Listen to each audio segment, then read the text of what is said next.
अस्सलाम वालेकुम। मेरा नाम डॉक्टर बादशाह है, senior resident cardiology DHQ Sargodha.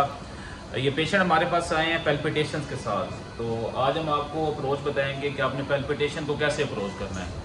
तो ये हमारे पास बाबा जी आए हैं, 75 ईयर्स ओल्ड मेल हैं और क्या धड़कनें इनकी बेतरतीब हो रही थी। तो जब हमने ECG की है तो ECG के ऊपर आपको दिखाते हैं इनका जो रिदम है वो इरेगुलर है। ये देख सकते हैं आप कि कुछ कम्प्लेक्स छोटे हैं, कुछ बड़े हैं और P एब्सेंट आ रही है। तो ये डायग्नोसिस है एट्रियल फिब्रिलेशन।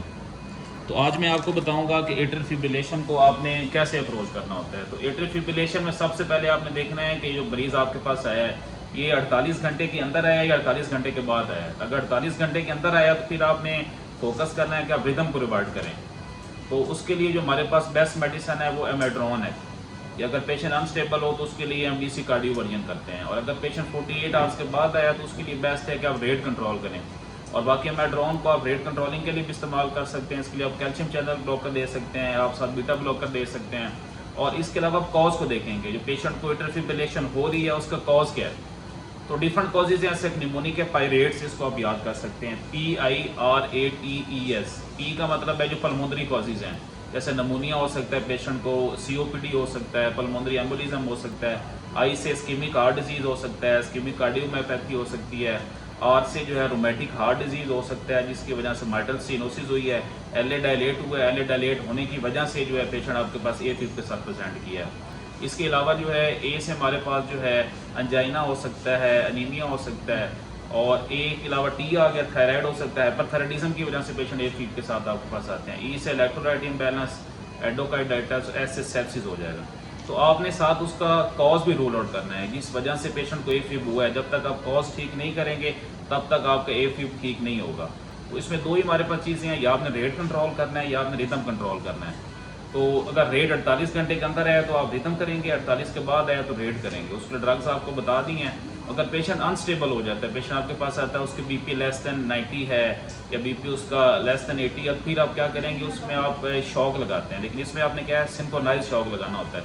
70 जूल से आप स्टार्ट करते हैं, उससे रिवार्ड ना उसको बढ़ाते जाते हैं, लेकिन साथ आपने एंटी कोगुलेशन लाजमी करनी है। इस पेशेंट में आप देखें, एक तो इनको एमेड्रोन चल रही है और दूसरा इनको हेपरन चल रही है। तो पेशेंट को आपने हेपरनाइज लाजमी करना है। इसके लिए हम चैट वेस्ट स्कोरिंग निकालते हैं।